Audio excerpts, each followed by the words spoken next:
Hello everyone, I am Seungkwan Kang, and today I'm delighted to present our work mitigating heat-induced performance cliffs of SSDs via OS-level thermal-aware I/O throttling.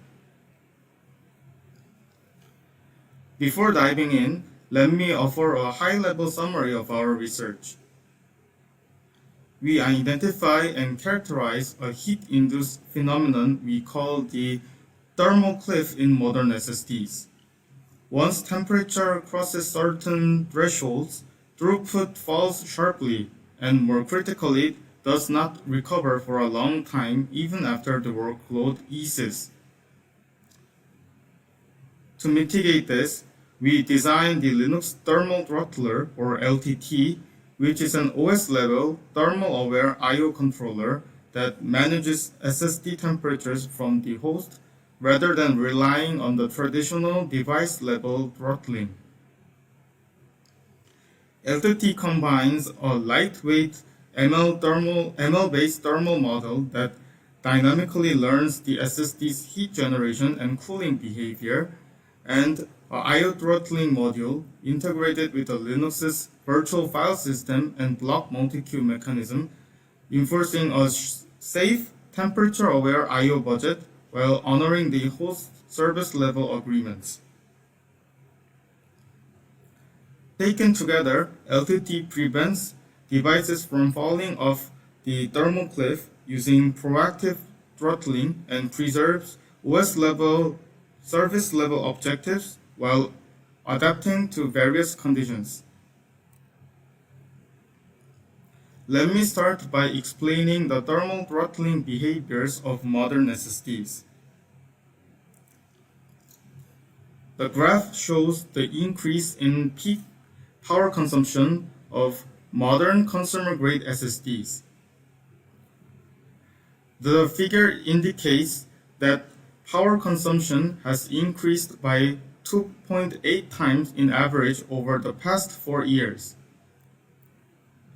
This is mainly because in the recent years, SSD capabilities have risen as the interfaces advanced from PCIe Gen 3 to Gen 4 and now Gen 5. And because the device bandwidth roughly doubles with each generation, controllers and flash interfaces work harder and dissipate more heat. Regardless of the vendor, the pattern is consistent. Higher throughput results in higher thermal stress.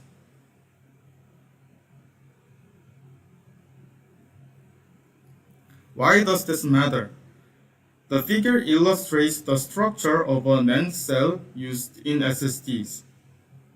The NAND flash cell stores information as electric charge within an insulating structure. However, at elevated temperatures, charge leakage accelerates, degrading data retention and reliability. This problem manifests in real-world systems. This thermal image shows a real M.2 SSD under full load. We can see that the SSD's controller is the primary heat source. However, the heat conducts through the PCB and package even up to the opposite side of the device, heating the NAND packages to roughly 70 degrees Celsius within a minute. In short, controller-generated heat can elevate flash temperatures to levels that threaten data retention, highlighting that SSD thermals directly impact NAND reliability. SSD vendors address such heating using dynamic thermal throttling, or DTT. DTT typically reduces controller clock frequency using dynamic voltage frequency scaling, or DVFS, once an on-device sensor crosses a threshold. For instance, products based on ARM Cortex-A CPUs have reported their use of 4 power modes, each with different CPU clock frequencies and power usage as shown. Power modes with higher CPU clock frequencies can yield higher SSD performance, but heats up the device due to increased power draw. To understand how DTT behaves in practice, we built a simple controlled testbed. We used a Micron Crucial T700 PCIe 5.0 SSD for evaluation, and monitored the SSD temperature in real time using Talendin FLIR thermal camera. We drove the I/O using FIO. In order to isolate heat-induced effects from caching or garbage collection, we issued random read traffic. To motivate our approach, we first needed a ground truth characterization of when and how the firmware triggers throttling under sustained load. Accordingly, the first 240 seconds of our timeline begins with an I/O request of maximum queue depth to fully stress the device. We then reduced the load to 1/5 of peak throughput to examine the recovery behavior. Here is what we observed. The red region indicates the first 240 seconds of full load I/O. Under the full load, the device temperature climbed to 85 degrees Celsius within 180 seconds. Accordingly, throughput plummeted, averaging about 100 megabytes per second, which is roughly 1% of peak bandwidth.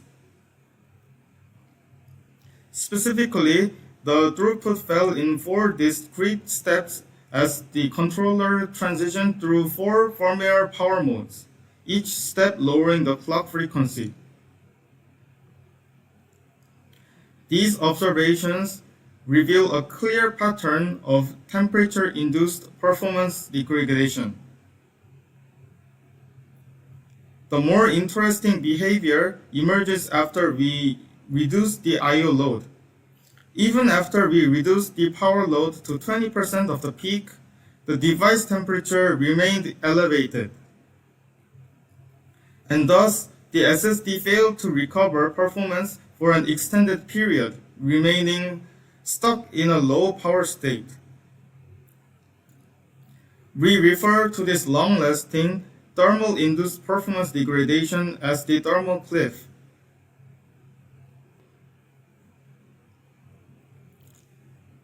The thermal cliff is mainly driven by thermal inertia. Recall that under full load, the heat does not remain confined to the controller. It soaks into the surrounding package, PCB, and heatsink, raising the temperature of the entire assembly. As a result, the effective heat capacity increases and the device cools down only slowly after the I/O load is reduced. Because the SSD firmware will not exit low power mode until the temperature falls well below the throttling threshold due to hysteresis, the device sustains low performance during this extended cooldown. Compounding this, the controller rarely becomes fully idle. Background activities such as low-speed I/O, garbage collection, and metadata maintenance continue, keeping the temperature elevated for a long time. Today's device-level DTT faces clear architectural limitations to prevent such thermal cliffs. SSDs are fundamentally passive devices. Their visibility is confined to local temperature sensors at the immediate request stream. They also have limited compute, making it impractical to run complex algorithms that forecast future I/O and temperature. Consequently, current firmware throttling is limited to reactive and threshold-driven algorithms, often engaging too late to keep the device from crossing critical thermal thresholds. In addition, devices cannot anticipate host-level objectives such as cgroup latency targets or workload priorities due to their host unawareness. From the OS's viewpoint, the throttling thus happens abruptly and is invisible until it occurs, causing tail latency spikes and service disruptions. Therefore, we need a host-level thermal awareness algorithm with proactive control that intervenes before the device reaches the critical thresholds. To mitigate this, we propose LTT, the Linux Thermal Aware Throttler. LTT brings thermal control into the OS with three distinguishing properties. Proactiveness. LTT predicts future temperature rise under the current I/O rate and throttles before the thermal cliff is reached. Host level. LTT leverages the OS vantage point to coordinate across core, devices, and cgroups, avoiding blind device local decisions that can violate SLOs. Adaptiveness. LTT learns online per-device heating and cooling behaviors so it can respond appropriately across various environments without hand-tuned constants. Overall, LTT comprises two modules. The thermal modeling module predicts the device temperature in the next time slice using inputs of current temperature and I/O volume. The throttling module then receives the thermal model's prediction and computes a safe per-device I/O rate that keeps the SSD below its thermal threshold. It then throttles the device I/O accordingly. Internally, the thermal modeling module comprises two modules, a heat generation model and a cooling model. The heat generation model estimates how much heat the device produces under a target I/O bandwidth. It takes the current temperature and the desired I/O bandwidth as inputs and outputs the expected heat generation for the next interval. To accommodate the OS environment where an FPU may not be available, the model is implemented as a lightweight, integer-only feed-forward neural network. The cooling model then translates the heating model's predicted heat into a temperature update. Concretely, the cooling model predicts the next temperature at time t+1 from the equation as shown. The first term means the current temperature. The second term scales with the heat model's output and captures the temperature rise due to the predicted heat generation. The third and fourth terms model the cooling effect. One models the effects proportional to the temperature, such as convection and airflow effects. The other captures static effects, such as baseline heat sinking through the PCB. By learning the three coefficients to the equations online, the cooling model adapts to different deployment conditions, including varying ambient temperature as well as presence or absence of heat sinks and fans, thereby providing an accurate environment-aware temperature model for the SSD. Given that now the thermal model can predict the SSD's future temperature at a specified I/O rate, the thermal module uses these forecasts to compute a safe I/O budget and throttle the device using the value. The module first evaluates whether the currently issued I/O, if forwarded to the SSD, would cause the predicted temperature to exceed the critical threshold. If the threshold will not be exceeded, the I/O is passed through. Otherwise, the module reduces the admissible I/O rate to the largest level that keeps the predicted temperature below the threshold, which we call the I/O budget, and admit only that safe amount to the device while deferring the remainder I/O. Details regarding to the throttling process will be covered at the next section. We implemented LTT directly in the Linux I/O stack. This required two major additions to the kernel. First, to support the thermal module's online learning, we integrated with the Linux's hardware monitor framework to periodically read device temperatures and provide it for training. Second, we connected the throttling module to the Linux block multi-queue mechanism so that per device cross-core I/O limits can be enforced in the request path. To obtain the SSD's temperature, the Linux hardware monitor issues the NVMe get log page admin command to retrieve the 512-byte smart information log. This log contains the composite temperature along with up to 8 additional sensor readings, all reported in Kelvin. The hardware monitor subsystem then exposes these values via sysfs. However, reading the sysfs files within the kernel is discouraged.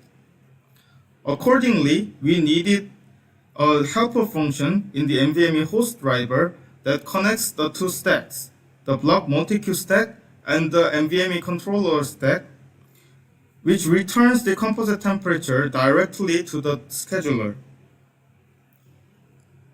We use that for any given I/O request, determining the target NVMe device requires access to the corresponding NVMe controller handle. Note that the block multi-queue request carries a pointer to the request queue associated with its destination gendisk. Our helper function uses this pointer to resolve the NVMe namespace and its controller, from which it can read the smart log and extract temperature. Because the SSD temperature changes relatively slowly, we set the sampling interval to approximately 2 seconds. Next, for the throttling module, we configured a per-device I/O budget within the block multi-queue stack. Because the block multi-queue mechanism maintains a per-core software queue to improve throughput, a naive implementation of the throttler would require a global lock to enforce a device-wide limit across all cores.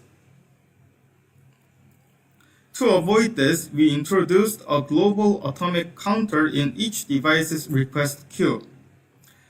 At the start of each time slice, this counter is initialized to the budget. Here, the budget value is 5. Each core then issues the I/O and decrements the counter when enqueuing each request. If the post-update value becomes 0, the remaining requests are diverted into a per-core buffer queue and deferred to the next time slice. After the time slice elapses, the deferred requests are then released from the buffer queues and immediately forwarded to the device. This design ensures device-wide compliance without stalling hot cores. We implemented LTT in Linux and compared it with the baseline. We evaluated LTT with FIO under two canonical patterns, sequential reads and random reads, both at maximum queue depth. Random reads do not hit DRAM caches, so they force direct NAND media access and more controller work such as FTL mapping, NAND reads, and thus produce higher thermal load and severe thermal throttling. With LTT enabled, we observed up to 4.68 times higher sequential read throughput and 10.79 times higher random read throughput compared to the baseline with device-only thermal throttling. LTT's proactive control avoids the downward spiral into low power modes and sustains higher performance under heat stress. We further examined the time series behavior, repeating our earlier stress test but with LTT enabled. At first, LTT provides the same max bandwidth as the baseline. However, after the SSD reaches 65 degrees Celsius, we observe that LTT begins proactive throttling. Note that the device-level throttling method issued the I/O in max throughput in those temperatures. Such proactive throttling prevented the peak temperature to go over 76 degrees Celsius and held the device between 72 and 76 degrees Celsius. Crucially, the controller did not fall to the lowest power mode and remained in higher modes, sustaining 20% of the peak throughput for over 1,000 seconds and avoided the thermal cliff entirely. Let me briefly recap our work. Modern SSDs can hit thermal cliffs. Once firmware throttler trips, performance can nosedive and stay down long after the load has dropped. Current device-level throttling is limited due to its passive and reactive behavior. To mitigate this, we propose LTT, an OS-level proactive and adaptive thermal-aware I/O scheduler. LTT stabilizes temperatures in a safe band and prevents entry into the lower power mode, sustaining throughput and thus improving average performance by up to 10.79 times in heat stress scenarios. Thank you for your attention. I'll be happy to take your questions.